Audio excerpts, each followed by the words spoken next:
c'est extrêmement précieux de développer la capacité à être témoin de notre propre vie. On peut appeler ça la position d'observateur.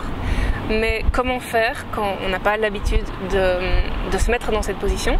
Comment faire pour savoir si on est vraiment bien dans la conscience, dans l'observateur qui est conscient de ce qui est perçu, ou si on est à l'intérieur du personnage corps, émotion, mental, personnage Florine avec toute l'histoire.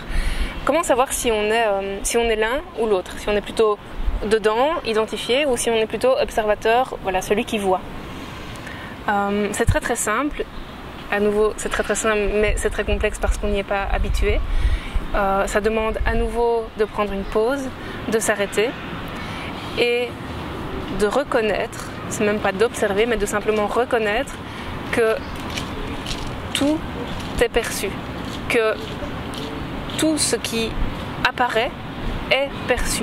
S'il y a une pensée, vous n'êtes pas cette pensée. Vous pouvez percevoir cette pensée, sinon vous ne pourriez pas dire qu'il y a une pensée si vous n'étiez que la pensée. S'il y a une sensation, ça me tire dans le ventre. Si je suis capable de dire que ça me tire dans le ventre, c'est parce que je perçois que ça me tire dans le ventre. Et donc je ne peux pas être simplement ce corps avec le tiraillement dans le ventre. Je suis aussi ce qui observe.